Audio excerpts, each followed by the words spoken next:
Assalamualaikum warahmatullahi wabarakatuh. Perkenalkan, nama saya Sabrina Rahma Putri Rashid dari kelas MN22D dengan NIM 2200800345. Di sini saya akan menjelaskan sedikit tentang akuntansi pertanggungjawaban. Pendahuluannya yaitu desentralisasi adalah delegasi atau wewenang pengembalian keputusan kepada jajaran manajemen yang lebih rendah di dalam sebuah organisasi. Organisasi yang terdesentralisasikan membutuhkan sistem akuntansi pertanggungjawaban yang menghubungkan kekuasaan pengambilan keputusan manajer tingkat yang lebih rendah dengan pertanggungjawaban hasil dari berbagai keputusan yang diambil.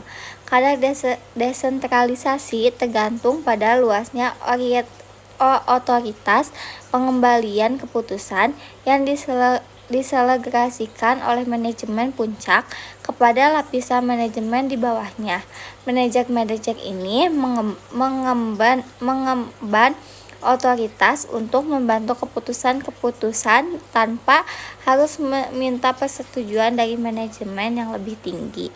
Adapun pusat biaya atau cost center adalah pusat pertanggungjawaban di mana manajer pusat biaya memiliki kendali atas biaya yang dikeluarkan dan otoritas untuk mengambil keputusan-keputusan yang mempengaruhinya. Departemen tersebut layanan seperti akuntansi, keuangan, administrasi umum, hukum, personalia biasanya diklarifikasikan sebagai pusat biaya. Manajemen biaya pusat diharapkan untuk meminimalkan biaya sambil menyediakan tingkat layanan administrasinya. Misalnya, manajer fasilitas manufaktur akan dievaluasi setidaknya dengan membandingkan biaya aktual dengan beberapa banyak biaya seharusnya untuk tingkat output aktual selama periode tersebut. Variasi biaya standar dan variasi anggaran fleksibel seringkali digunakan untuk mengevaluasi kinerja pusat biaya. Lalu apa sih pusat biaya? Pusat biaya ini merupakan jenis pusat pertanggungjawaban yang digunakan secara luas. Hal ini karena bidang-bidang di mana manajer mempunyai tanggung jawab dan otoritas atas biaya dapat diidentifikasi dengan cepat pada sebagian besar perusahaan. Selama itu, pusat biaya tidak diatur secara luas karena sedemikian rupa banyak segmen bisnis yang mempunyai pertanggungjawaban pendapatan. Lalu slide selanjutnya ada akuntansi pertanggungjawaban pusat biaya.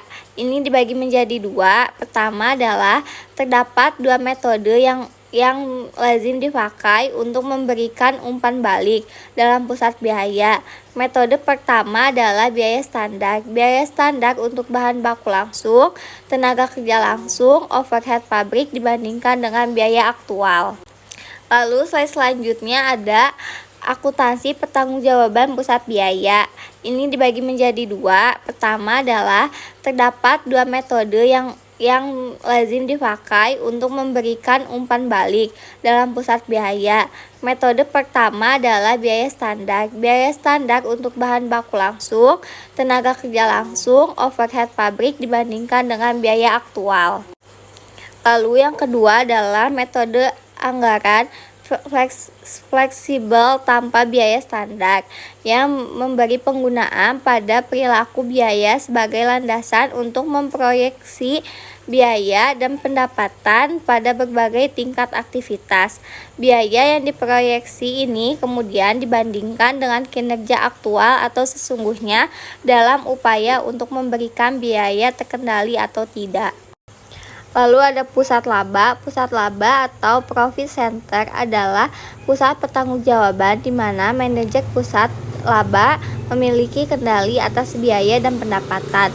Dalam pusat laba, manajer bertanggung jawab dan otoritas untuk mengambil keputusan-keputusan yang mempengaruhi biaya maupun pendapatan. Unit misalnya, manajer yang bertanggung jawab atas taman kota bertanggung jawab atas pendapatan dan biaya taman hiburan, tetapi mungkin tidak terkendali atas investasi besar. Laporan kinerja pusat laba membandingkan kinerja sesungguhnya dengan kinerja menurut anggaran. Selisihnya merupakan indikator kerja. Andaikan sebuah korporat atau perusahaan holding company menilai kinerja pusat laba dengan menggunakan laba terkendali. Laporan kinerja adalah membandingkan laba terkendali yang telah dicapai dan laba terkendali yang telah dianggarkan. Lalu ada pusat biaya. Pusat laba atau profit center adalah pusat pertanggungjawaban di mana manajer pusat investasi memiliki kendali atas biaya, pendapatan, dan investasi dalam aset operasi. Manajer pusat investasi mempunyai wewenang eksternal untuk tindakan-tindakan seperti pembelian aset jangka panjang, penentuan harga jual.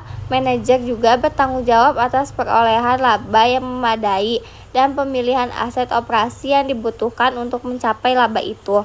Ukuran efisiensi dan efektivitas dipakai untuk mengevaluasi kinerja pusat investasi dengan faktor utamanya diarahkan pada imbalan investasi aktual yang dicapai dibandingkan dengan imbalan investasi yang dianggarkan. Lalu ada pengembalian investasi atau return on investment. Manajer pusat investasi mengemban pertanggungjawaban pendapatan dan beban laba operasi terkendali merupakan bagian esensial dari pelapor pusat investasi. Karena mengemban pertanggungjawaban atas pendapatan, biaya, dan investasi, maka manajer pusat investasi memikul pertanggungjawaban untuk mendukung laba yang konsisten dengan besarnya yang ditanam dalam segmen yang dikelolanya.